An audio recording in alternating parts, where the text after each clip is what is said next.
Aleluya. Oh, aleluya. Qué glorioso, hermano. Oh, aleluya. Yo no sé cuántos se han gozado hoy día, pero yo me he gozado mucho, hermano. ¿Sabe por qué?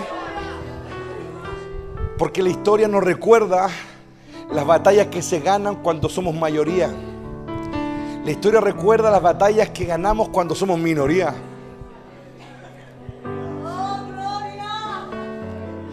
Todos los que somos acá somos chilenos, ¿no es cierto? Y jamás nos hemos juntado en una plaza a celebrar la toma de Lima, la batalla del Pacífico. Porque íbamos ganando ya, por hermano. El enemigo se estaba replegando y estaba derrotado ya, por hermano. Pero ¿sabes lo que celebramos? Un Huáscar. Celebramos un 21 de mayo cuando éramos minoría. ¿Sabes lo que celebramos? Celebramos una batalla de la Concepción cuando éramos minoría. Y no es que nos agarremos de ciertos episodios para salvar una guerra que como otros perdieron y celebran también su derrota, pero como premio de consolación nosotros no, hermano. Nosotros podríamos celebrar la victoria del Pacífico, ¿no? Podríamos celebrar el día en que se capitularon y se rindieron, pero no celebramos esas cosas nosotros, no. Porque eso no inspira, hermano.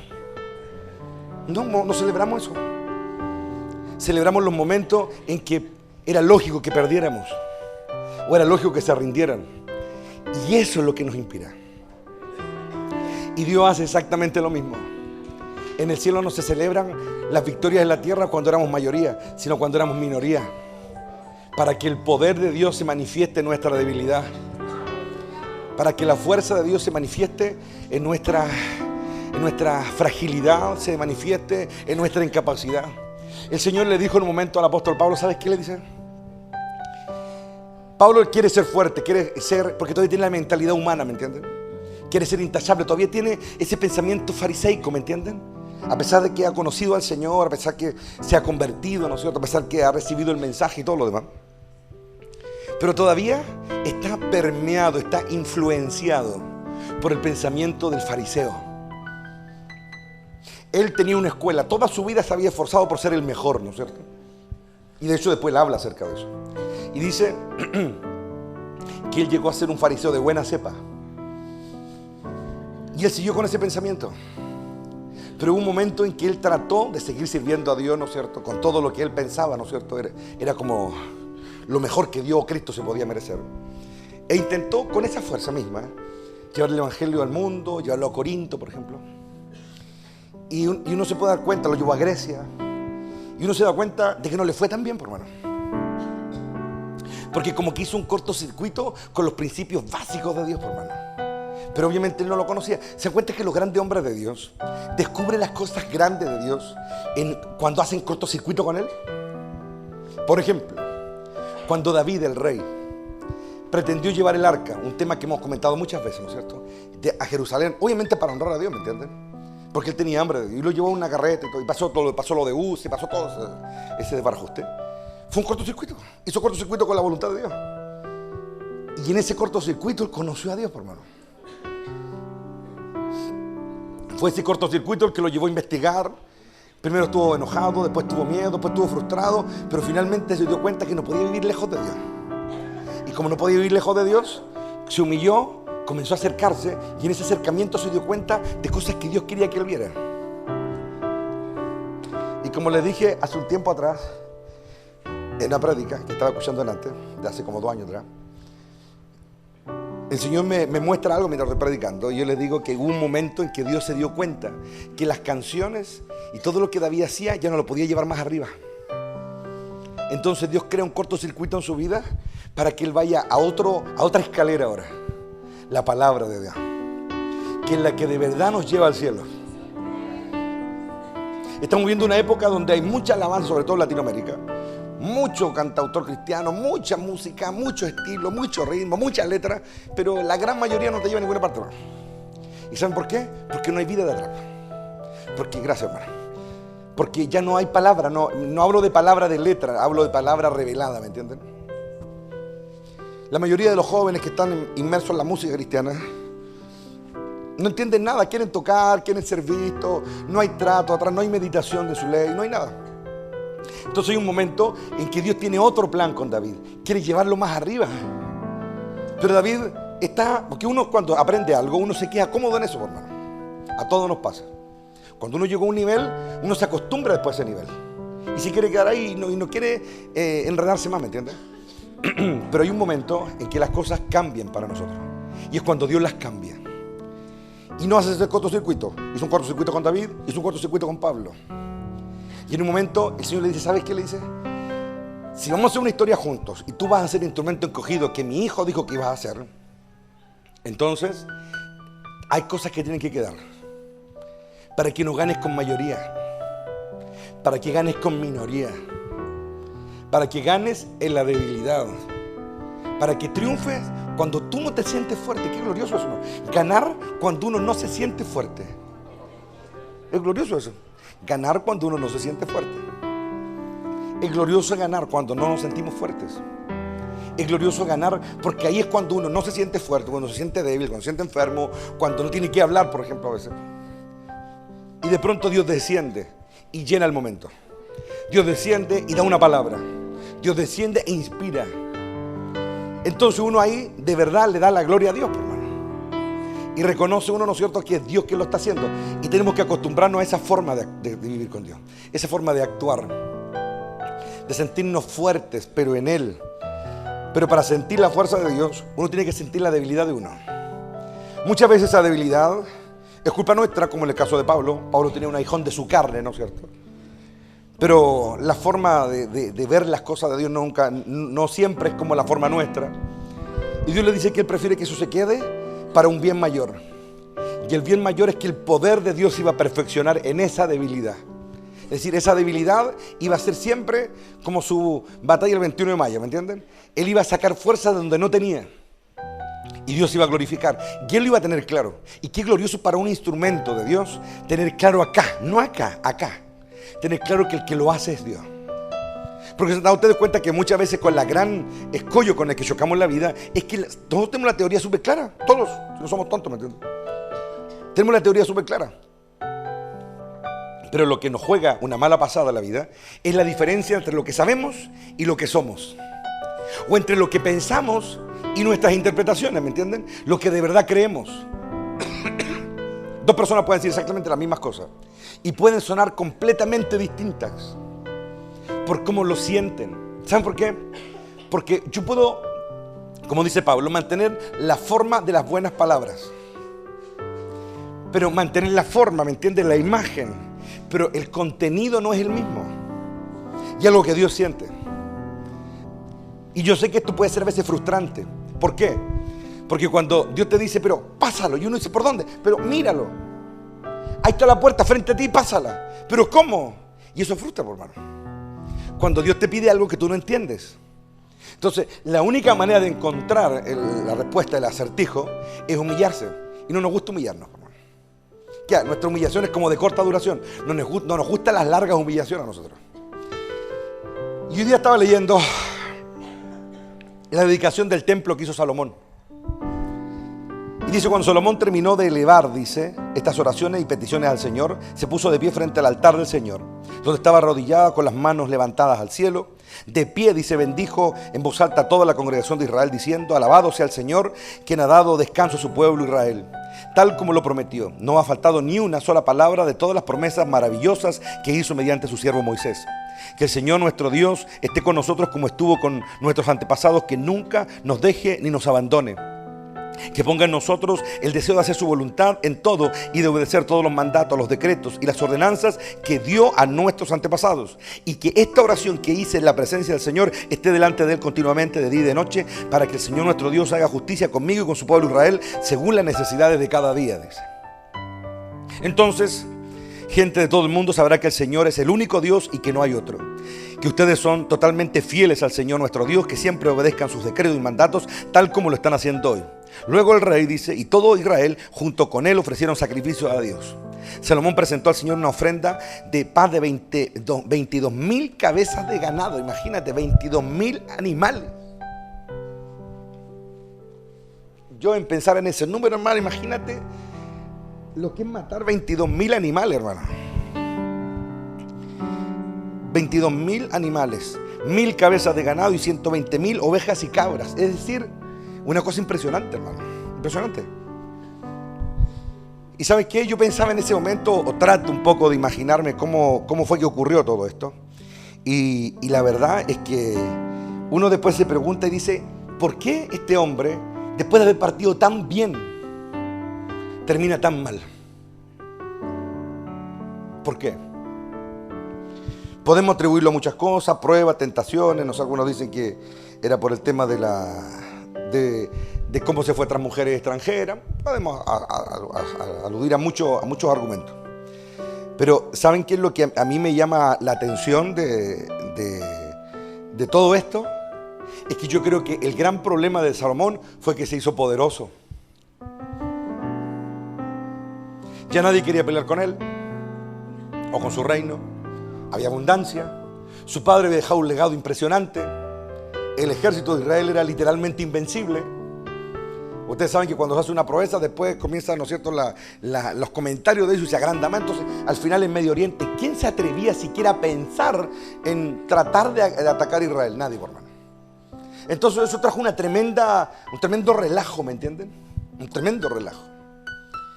Y uno tiende a acostumbrarse al relajo después. Si había algo que en la época se hacía con mucha continuidad, era la guerra. Las naciones vivían de la guerra. Un reino atacaba a otro, lo saqueaba, cobraba impuestos, y eso era como parte del sistema económico de la época de las naciones. Y un momento en que obviamente uno de los reinos de la época que, entre comillas, podía hacerle la collera, como decimos en Chile, a Israel, era Egipto. Y Egipto, obviamente, cuando comenzaban estos tirones, digámoslo, entre naciones, las naciones también se daban cuenta que él le estaba echando el ojo a ellos también. Y Salomón manejaba también esto y supo que Egipto como que estaba codiciando o anhelando las riquezas que tenía Israel. Entonces, cuando uno se acostumbra al relajo, se acostumbra a no tener guerra, se acostumbra a que no haya muerte, se acostumbra a que todo vaya sobre ruedas en el fondo, uno tiende a acostumbrarse al relajo, por hermano. Y Salomón se acostumbró al relajo. Él no fue un hombre de guerra, a diferencia de su padre, que peleó toda la vida. Entonces cuando Egipto se sabe por ahí en conversaciones de pasillo de que Egipto le está echando el ojo y que probablemente puede desatarse una guerra, Salomón dice, ¿saben qué? Ya sé lo que voy a hacer. Le voy a pedir a Faraón que me dé a su hija en matrimonio y crear una alianza estratégica. Si él se casa con la hija de Faraón, ya no hay atado, por hermano, porque ya la cosa está entre familias. Y así lo hizo. En otras palabras, para no pelear. Porque pelear siempre, aunque uno vaya, entre comillas, con el Señor, siempre hay también una cuota de riesgo, una cuota de tensión, una cuota de estrés. A todos nos pasa. Hasta el más fuerte también siente el estrés de una guerra.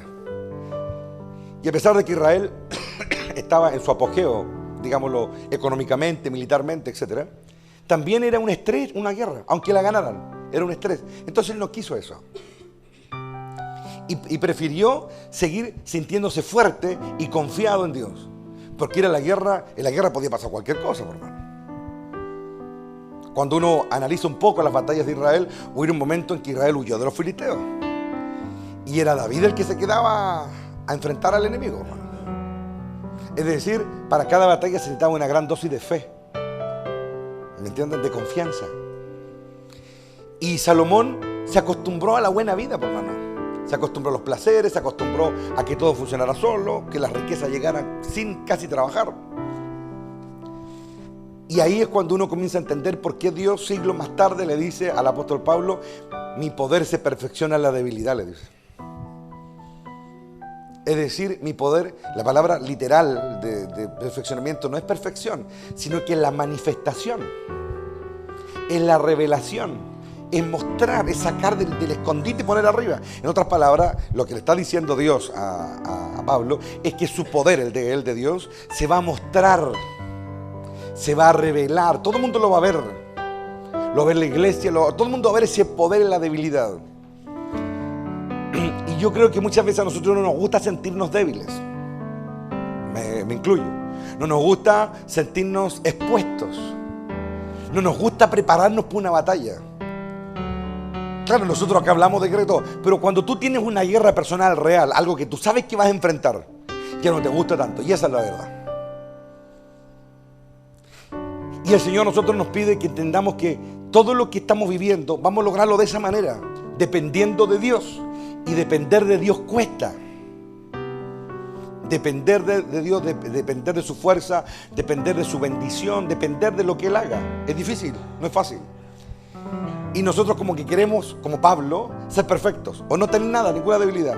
O no tener ninguna lucha en el fondo, porque nos sentimos bien así.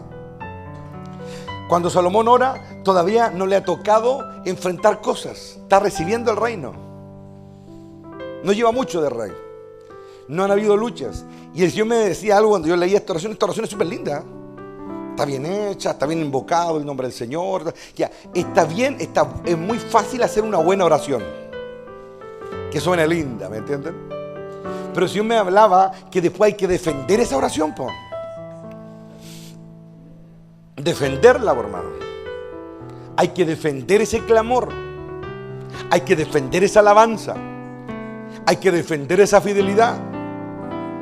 Porque ser fiel cuando no he sido puesto a prueba es fácil, por hermano. Estar ahí con Dios cuando Él me ha tratado bien, por decirlo de alguna manera, es fácil. Pero cuando se desatan las luchas, las batallas, cuando realmente nuestra oración hay que ponerla de pie y defender nuestra oración. Defender nuestro clamor. Defender nuestras palabras. Defender nuestras declaraciones acá adentro, defenderlas. ¿Sabes qué? Yo me he propuesto en mi vida de que Dios no tan solamente me escuche, ¿me entienden? Y escuche que su siervo hace una oración buena. Yo creo que Dios diga, este hombre está dispuesto a defender lo que está diciendo ahora. Está dispuesto a mantener en alto lo que Dios le está dando. ¿Saben qué? Aquí Salomón está matando sacrificios que él no se ganó. Está matando animales que él no pagó. Todo lo recibió de su padre. Y su padre nunca hizo tantos sacrificios como él. Sí hizo sacrificios, pero los mayores sacrificios de David era el corazón. David dependía de Dios. David hacía sentir a Dios como padre.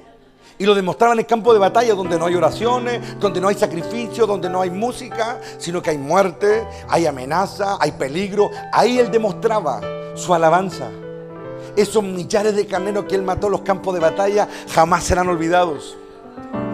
Jamás serán olvidados. Y eso es lo que importa. Aquí es bueno alabar a Dios, sí. Es bueno gozarse, obvio que sí. Pero tienes que estar dispuesto a defender esta alabanza después allá afuera.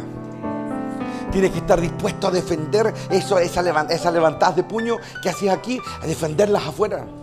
Tienes que estar dispuesto a defender tus amenes. Tienes que estar dispuesto a defender tu gozo. Tienes que estar dispuesto a defender todos los carneros que mataste aquí, todos los sacrificios que hiciste aquí por centenares. Defiéndelos allá afuera después. Cuando allá afuera te los quieran quitar. Cuando allá afuera el diablo te prepara un escenario para que tú cedas, ¿me entiendes? Y busques un camino alternativo. Defiéndelo. Es mejor morir digno, hermano. Es mejor quedarse solo y morir digno. Y morir realmente con la frente en alto, ¿me entienden? Hay que aprender a defender. No tomemos la actitud de Salomón, esa actitud fácil. ¿Saben qué? A veces el enemigo, para atacar a los creyentes, les quita todo, ¿me entienden? Les quita todo, para justamente ahogarlos. Pero con otros cambia la estrategia y les da todo. Les da todo. Y muchos cuando no caen en la escasez, caen en la abundancia, pues, por hermano. Y qué importante darse cuenta de eso. ¿Saben qué es lo importante? Que no importa si tienes mucho o si tienes poco, no lo mires. Date cuenta que sigues siendo el mismo hombre, la misma mujer, y no eres más que eso. Y que lo único que a Dios le interesa es estar contigo. No estar con tus recursos, ni con tus bienes, estar contigo. Y si tú y yo decidimos estar con Él de verdad, cuando aprendemos a cerrar los ojos y estar con Él, es glorioso eso, hermano. Estar con Él. Entonces ya después no vas a necesitar cosas que ver o cosas que tener. Porque cerrando los ojos vas a estar con Él. Y qué glorioso es cuando uno más que cantar, uno siente acá adentro la fuerza de la vida. Qué glorioso es mirar para atrás y ver episodios en tu vida, momentos en tu vida, periodos de tu vida, en los cuales la viste negra, negra, negra, y no cediste. que estuvieron acorralado, recibiste puñetazo por todos lados, pero no cediste. Ese va a ser tu gloria mañana, no los días buenos. Los días de los que te vas a gozar y te vas a mirar al espejo y vas a caminar con la frente en alto, va a ser esos días en que tú supiste que estuvieron casi a punto de darte vuelta y no lo lograron. No vas a pensar en los días de abundancia, no vas a pensar cuando todo iba bien. Vas a pensar en esos días en que te estuvieron casi. ¿Sabes que el apóstol Pablo habla también de esos días? Y dice en peligros de muerte, dice, habíamos perdido la esperanza de seguir con vida, dice por ahí, pero seguimos y la gracia nos sostuvo. Él se enorgullecía de esos días, no de lo otro cuando todos lo aplaudían. Se dan cuenta que Pablo no habla tanto de los milagros, probablemente que hizo caleta, ¿me entienden? Pero él prefería gloriarse ahora en las debilidades. Y no solamente en las personales, sino que en las circunstanciales, en la de la vida, en la adversidad, cuando no habían recursos, cuando quedó solo. Él prefería gloriarse en eso. Y como que la mentalidad de Pablo comenzó a cambiar. Y cuando comenzaron a pasar los años y comenzó a escribir cartas y consejos, comenzó a hablar de otra manera. Ya no hablaba. Y en un momento él dijo, saben que yo tenía muchas cosas. Dijo, sabía mucho, tenía mucha posición, tenía ciudadanía romana, tenía muchas cosas. Pero ahora para mí eso es basura. ¿Y saben por qué para él es basura? Porque él no siente la presencia de Dios cuando se acuerda de eso, hermano. No siente nada. No siente nada. Pero cuando él comenzaba a hablar de los momentos de peligro, de escasez, de debilidad, cuando casi estaba medio muerto, pero aún siguió adelante, él comenzaba a sentir la presencia de Dios otra vez sobre él. Comenzaba a sentir cómo Dios estaba con él en esos momentos y lo sostenía y lo libraba. Dios se queda donde lo honran. Honrémoslo en nuestra debilidad. No le demos el lugar a otras cosas para que nos defiendan. Dejemos que nos defienda Él. Y si tu corazón siente miedo en algún momento, si tu corazón siente rebelión, siente tristeza, lo que sea, no importa, llévalo frente a Él y aprende a quemar eso en su presencia. La mejor manera de vencer el miedo es sentirlo y ponerlo frente a Dios, hermano. Es la mejor manera, no hay otra. Es la mejor manera. Cuando uno siente ira, siente rabia, siente rebelión, siente tristeza, siente miedo, lo que sea, ponerlo frente a Dios ahí. Y eso, hermano, es lo que cambia todo al final. De verdad que eso es lo que cambia todo, hermano. Eso realmente cambia todo. Y cuando uno comienza a entender que así las cosas funcionan, aleluya, todo toma otro color, hermano. Toma otro matiz. Yo siento de otra manera. Evoluciona, mi mente evoluciona. Y todo comienza a cambiar. Soy del agrado de Dios. Qué glorioso cuando Dios se agrada de nosotros. Se agrada porque por fin le estamos chuntando, le estamos pegando el martillazo a la cabeza al clavo, hermano. ¿Me entienden? Estamos haciendo lo que Él quería. Estamos sintiendo. Si aquí el único objetivo de Dios es que tú y yo entendamos de una vez por todas lo que significa realmente estar con Él y depender de Él y que lo haga Él, hermano. Realmente eso es lo único que importa, hermano. Entender que Él lo está haciendo. Pero no de acá, sino que se note. Porque en la cabeza, hermano, no tiene ningún poder. En nuestra cabeza no tiene ningún poder, ninguno. Pero cuando está acá adentro, hablamos distinto. Emanamos algo distinto sin hablar. Emanamos algo distinto. Nuestras palabras, se siente el peso de Dios en ellas. Se siente la gracia de Dios. Se siente la sabiduría. ¿Saben que cuando David terminó su vida en el libro de Crónicas y hace un recuento de su vida? En un momento él dice hartas cosas. Dios estuvo conmigo en las guerras, estuvo con mi familia, todo. Pero hay un momento glorioso en que él dice, Dios, dice, ha hablado por mi boca. Y probablemente el que lee la primera vez eso, piensa que lo mejor son las victorias, la riqueza, la fama. No, pero lo glorioso no es eso. Lo glorioso es lo que termina diciendo al final. Él ha hablado por mi boca. Y no es que cayera en trance, no. Es que Dios logró tallar en él su voluntad. Logró tallar en él sus gustos. Logró tallar en él la manera de hacer las cosas. Entonces después cuando David hablaba, no es que escuchaba a Dios y repetía. No es eso, porque eso lo hace cualquier loro, ¿me entienden? Los loros aprenden. De hecho, el otro día estaba leyendo una curiosidad. Hay un ave que vive en Australia. Tiene un nombre medio raro así, pero no me acuerdo. Pero una avecita pareció a un... A ver, ¿qué se parece? Una especie de... como de pavo real, pero chiquitito así. No tiene tanta pluma, pero es más o menos como esa. ¿Y saben qué? Tiene una particularidad. Que imitan cualquier sonido. Cualquiera. Pero literal. De hecho, cuando he escuchado, por ejemplo, gente que acerrea con motosierra, imita hasta la motosierra, hermano. Imita las bocinas, imita las alarmas, imita todo. Y tiene un don este pajarito. Imita todo y repite, repite. De hecho, incluso imita otras aves y las confunde. Porque lo imita todo literal, hasta la voz humana. Y está solamente en Australia, para que ustedes se documenten y lo busquen. Y saben que cuando yo miraba al pajarito me acordaba ahora de lo que estoy diciendo. Nosotros podemos ser como el pajarito de Australia, ¿me entienden? Repetir todo al pie de letra, que salga igual que como lo dijera Dios. Pero no sale igual, por hermano. Porque estamos repitiendo nomás. Y el repetir no trae nada. Dios busca algo más que repetición en nosotros, hermano. Dios busca vida. Busca vida. Y el Espíritu Santo, cuando nos visita, además de hacernos sentir bien y restablecer una comunión con Dios en nosotros, pone vida en nuestras palabras. Y esa vida es más que repetir. Esa vida liberta, rompe cadenas, deshace ataduras. ¿Lo ven o no? La gran pregunta que tenemos que hacernos nosotros es la siguiente. Cuando Dios me mira, cuando Dios me está observando, ¿qué ve? Esa es una buena pregunta. Y ojo, si estamos con los oídos abiertos, Dios nos va a decir lo que piensa de nosotros. Dios nos va a decir.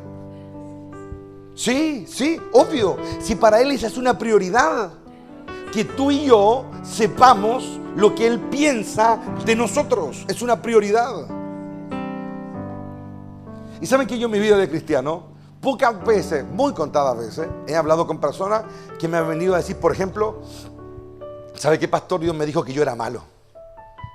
¿Sabe qué, pastor? Dios me dijo que si yo sigo así como voy a terminar perdiéndome. ¿Sabe qué? Rara vez he escuchado algo así.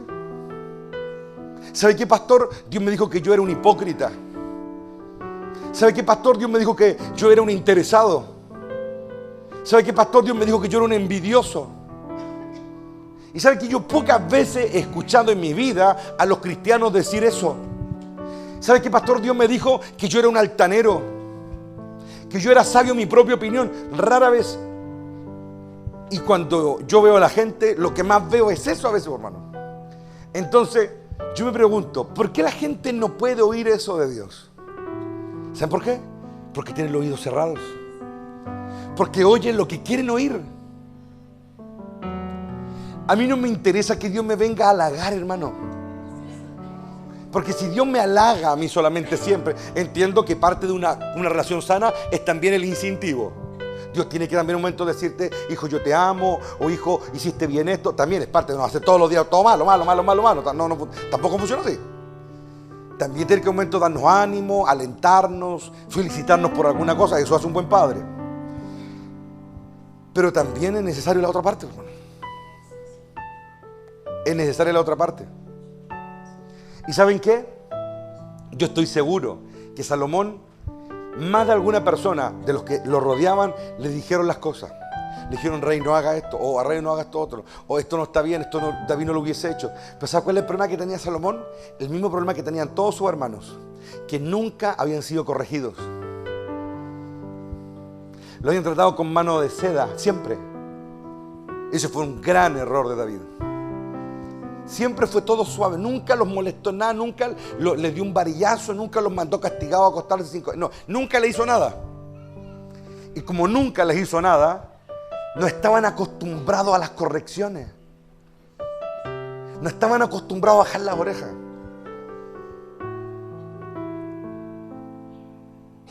Yo hay algo de que yo me gozo y lo digo públicamente delante de mis dos hijos que están acá. Que estos dos son súper humildes de corazón cuando yo los reprendo. Agachan la oreja al tiro, ya papá. Porque de bebé yo los acostumbré a eso. Yo jamás repito algo 2 veces, nunca. ¿Y es por qué? Porque ellos saben de que lo que yo digo es. Pero eso de chiquitito, de bebé. Pero tampoco yo abuso de eso tampoco. También yo le doy su larga porque si no produciría amargura en ellos también. También le doy la larga, también dejo que sean y toda la cuestión. Pero qué importante en la vida es tener un oído acostumbrado a la corrección. Un oído acostumbrado a que te pongan en tu lugar. Qué bueno que eso. Un reino como el de Salomón se cayó porque el oído de ese rey jamás lo acostumbraron a la corrección. No lo acostumbraron a que él viera lo malo que había en él. No lo acostumbraron. Y el problema de muchas personas que a veces tienen que aprender eso después de grande, ¿me entiendes? Y es mucho más difícil. Y a veces cuando son viejos es más difícil todavía, casi imposible a veces. Por eso el Señor le dice a Pablo, ahora te vas a gloriar en las debilidades, le dice. Porque mi poder va a perfeccionarse en esa debilidad. Cuando yo te confronte y tú te humilles y te arrepientas y lo vuelvas a intentar, entonces yo voy a entrar. Y cuando yo entre, tú vas a ver la bendición. Corinto era una ciudad predominantemente griega. Era cosmopolita, una ciudad comercial, próspera, etc. Pero predominantemente griega. Y él fue a Grecia a predicar. Y cuando llegó allá, claro, lo escucharon mientras les entraba. Pero cuando ya entró a un nivel de prédica, donde solamente el corazón tiene que entender, los griegos lo mataron cascando y fue una derrota para él. Entonces cuando él fue después a Corinto, una ciudad bajo una fuerte influencia griega, él fue con otra mentalidad. Y cuando uno lee Crónicas, lee, fui a ustedes con debilidad, con temblor, me propuse no saber nada, sino solamente a Jesucristo y a este crucificado, dice, para que la fe de ustedes se fundara, dice, en el poder de Dios y no en otra cosa. Entonces comenzó a cambiar su manera de actuar. Y el poder de Dios se comenzó a manifestar en él. Y hubieron conversiones, hubo salvación, hubo arrepentimiento, hubo reconciliación con Dios de mucha gente. Pero después eso hay que defenderlo después, hermano. Tenemos que defender constantemente eso. Tenemos que esforzarnos en eso. Porque si no, vamos a ser como Salomón. Buenas oraciones al principio y después no queda nada, por hermano. Y ustedes y yo hemos visto mucho de eso en estos años, ¿no? Mucho de eso. Entonces, esforcémonos en eso. Esforcémonos. Cuando te sientas bien, ora para que ese día que el diablo quiera hacerte, o más bien dicho, Dios permita que el diablo te haga beber una copa amarga, todo lo que juntaste antes se manifieste y salga. Y tu maldad no te gane, tu arrogancia no te gane, tu envidia, tus celos. Oh, los celos que son odiosos, hermano. Oh, el celo una persona la denigra. Que caer bajo. Los celos, los pleitos, las envidias de todo tipo. Hoy es una cuestión que yo no sé cómo la gente vive envidiando a otro. ¿Me entienden? Contentémonos con lo que Dios nos da. Seamos agradecidos con lo que hoy tenemos. Valoremos lo que hoy tenemos, de todo tipo, en todas las áreas. Seamos agradecidos, porque el que codicia más es porque no está valorando lo que tiene. Pregúntate cuál es la opinión que Dios tiene de ti. Que Dios te analice y que te diga, esto es lo que yo pienso de ti. No seas de ese tipo de persona que siempre se acuerda de las cosas buenas que hizo. Y como que la cabeza la tiene llena de lo que hizo, de lo que dio, de quienes ayudó, a quienes levantó, que yo también hice una vez esto. No, por hermano. Acostúmbrate a hablar de tus caídas también, pa. Acostúmbrate a hablar cuando metiste las patas y fuiste la vergüenza del día. Acostúmbrate también a eso. Acostúmbrate a eso en el corazón. Acostúmbrate. Porque si vives todos los días en eso, que yo soy el que me mato, yo soy el que me sacrifico, yo soy el que doy, yo soy el que yo acá y acá, y tienes tu cabeza llena de eso, es porque tu corazón está lleno de eso. Y cuando el corazón está lleno de eso, de autoexaltación, de autorreconocimiento, ese corazón no llega a ninguna parte, hermano. No llega a ninguna parte. Ese corazón se desvincula de Dios y ya no puede comunicarse con Dios. Dios no le puede hablar a alguien así, no puede. No le puede hablar. No, definitivamente no le puede hablar. ¿Y saben por qué? Porque nos dan ganas de hablarle a alguien así, por hermano. Nos dan ganas. A mí en lo personal me dan ganas de hablar con alguien que es sincero. Me explico. Alguien que vive en la verdad. Porque alguien puede estar autoengañándose de manera muy sincera. ¿Saben ustedes eso, no? Alguien se puede autoengañar de manera muy sincera. Porque se cree tanto su mentira, que es como Condorito, ¿me entienden? Que después no sabe la diferencia entre la mentira y la verdad. Es como esos cuenteros que son buenos para contar historias, las encuentran, y después no saben cuál de todas es la verdadera. Porque contó tantas versiones de la misma historia que después como que se confunde. ¿Ustedes han conocido gente así? Yo también. ¿Me entienden? Hay que aprender ahora. Hay que aprender ahora. Porque si no, Si tú y yo estamos para salvación, y alguno de nosotros puede tener esa tendencia, Dios te da, y te da, y te da, y te sigue dando, y te parte un casco, te parte otro, y te parte el cráneo, y puede pasar toda la vida la misma. De desgracia en desgracia hasta que aprendas a darte cuenta cuál es la realidad. El peligro es que alguien se puede aburrir del trato de Dios y puede darle espalda a Dios al final porque se aburrió que Dios le diera duro, hermano. Es mejor ser dócil y aprender ahora. ¿Ok? Es mejor no hacer tan largas oraciones. ¿Me entienden? O muy linda oración o prometer mucho. Es mejor partir de a poco. Esta cuestión no hay que emocionarse por un rato, ¿me entienden? El ser cristiano o estar buscando a Dios no es por un mes, ni dos, ni tres, ni un año. Es para la vida. Es para la vida. Y la vida cambia. La vida cambia. Tu visión de la vida cambia.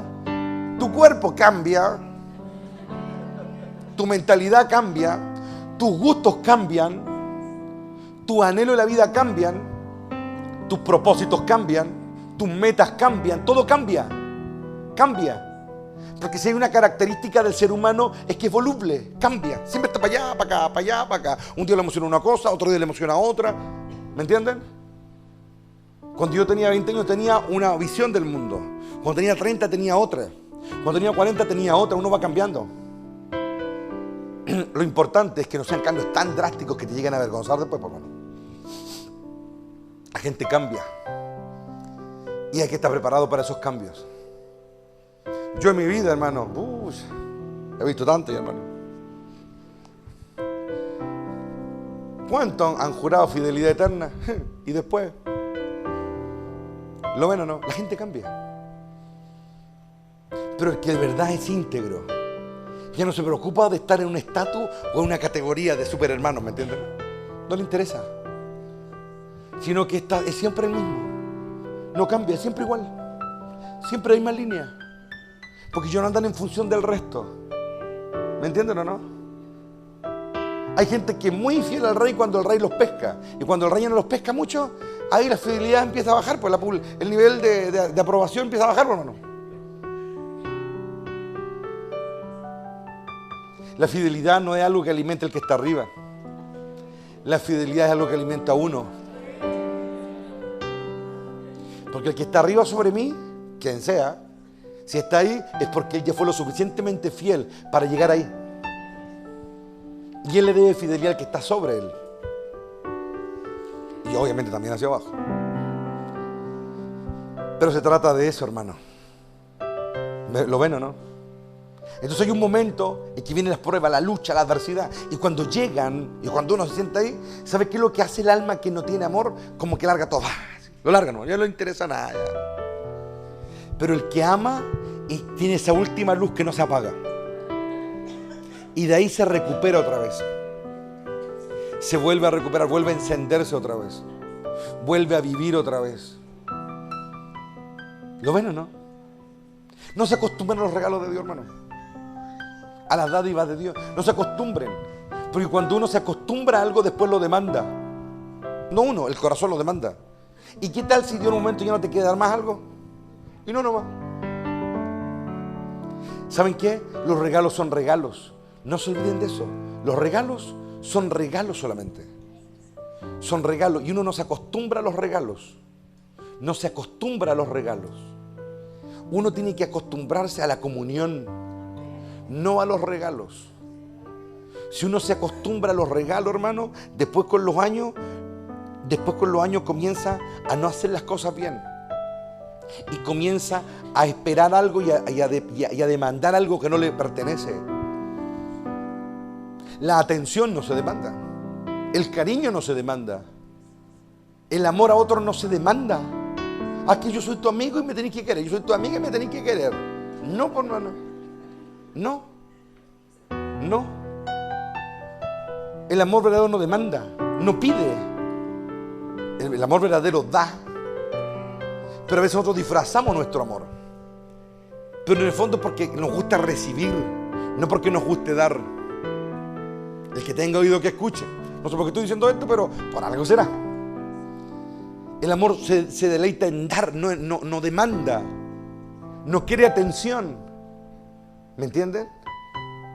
Entonces tenemos que purificar nuestro entendimiento, nuestra actitud, nuestro comportamiento. Tenemos que purificarlo, tenemos que rectificarlo para hacerlo bien.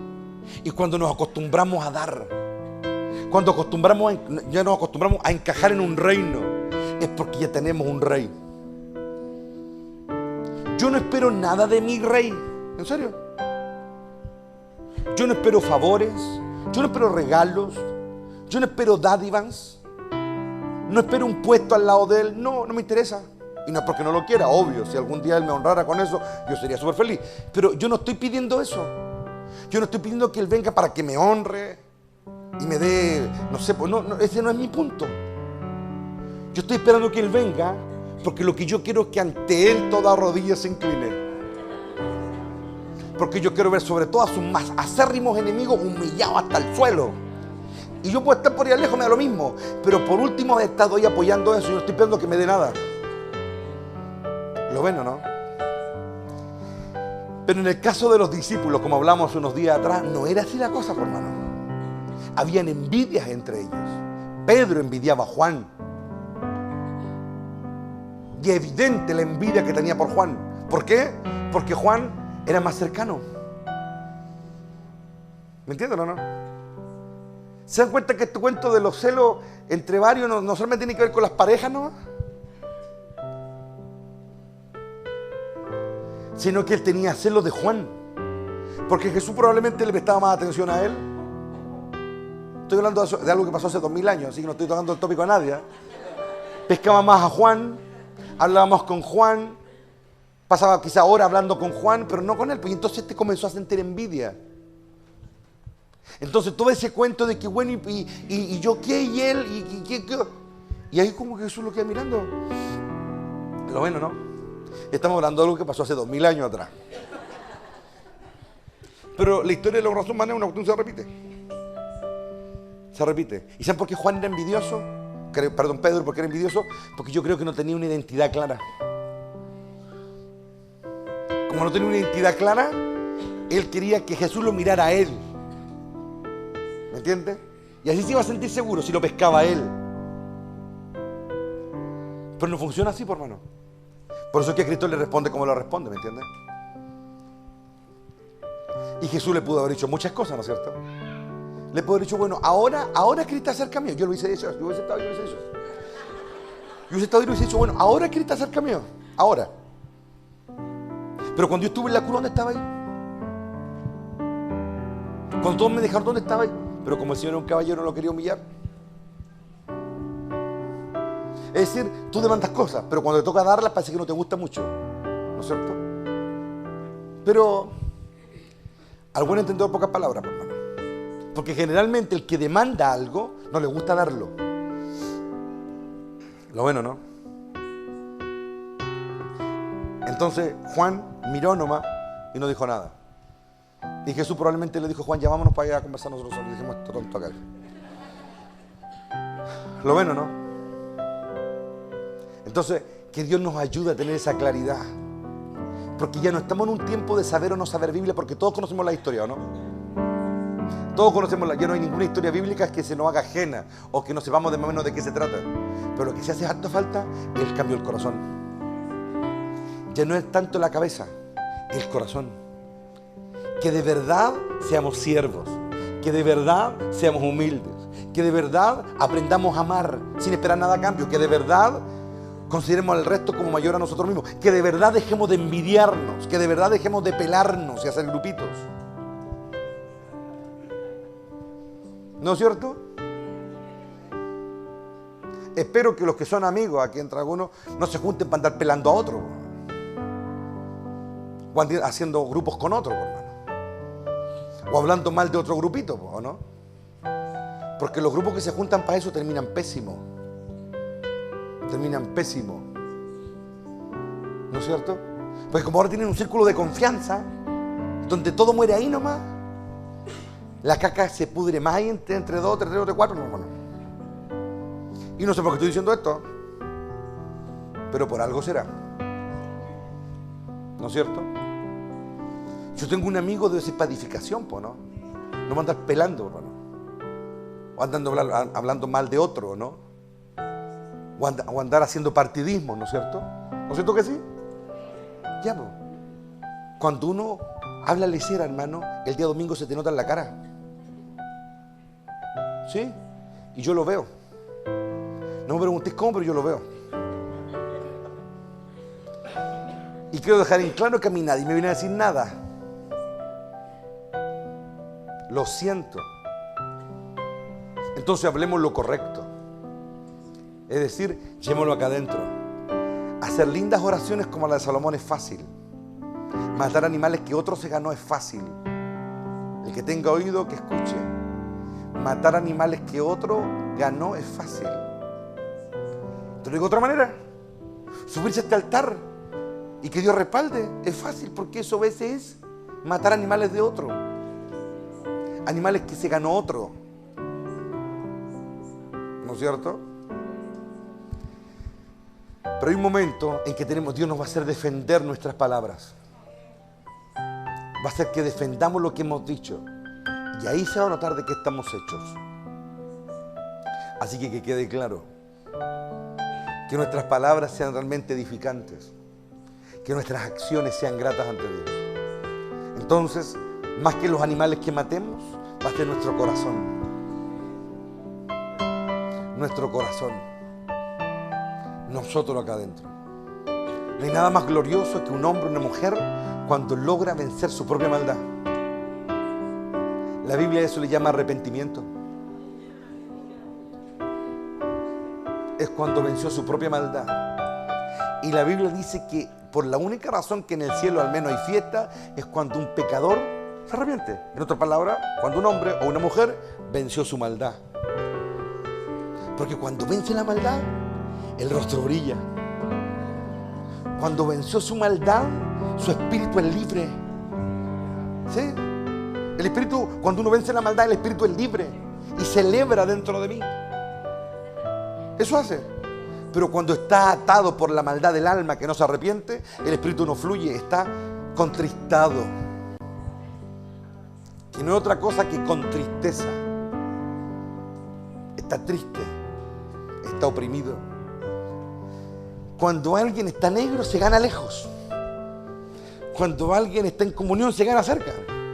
¿Saben ustedes o no? Cuando alguien está mal, se siente bien en la oscuridad.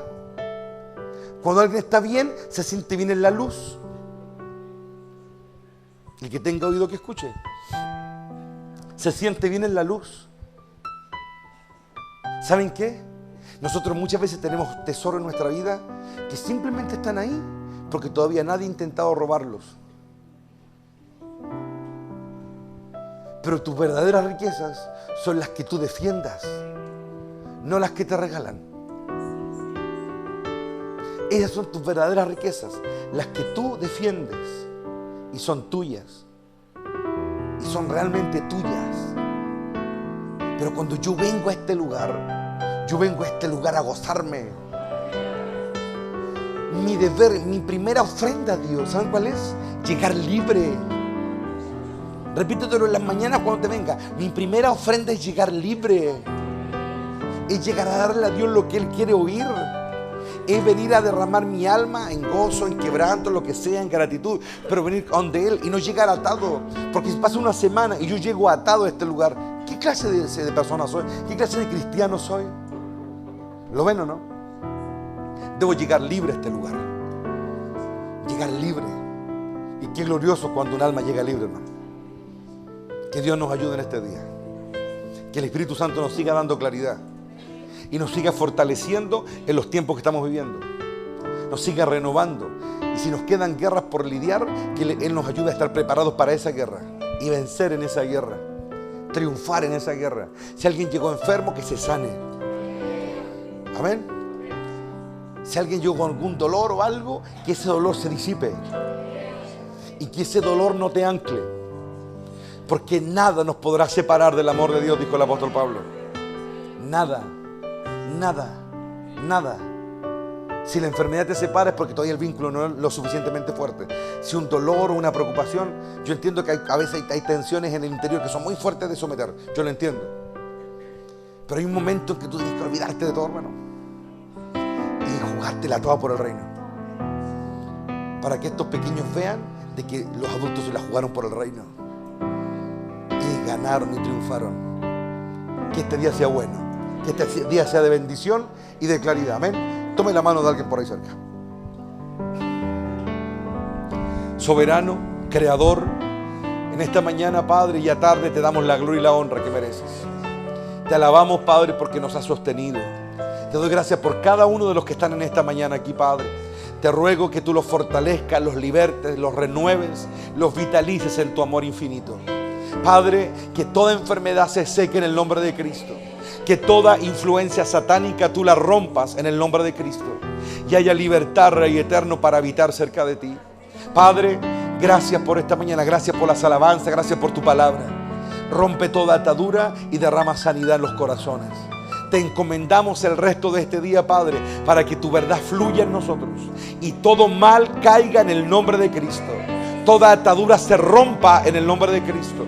Oramos para que el fuego arda quemando toda presencia maligna, para que todo espíritu inmundo sea encadenado y lanzado al abismo, Padre.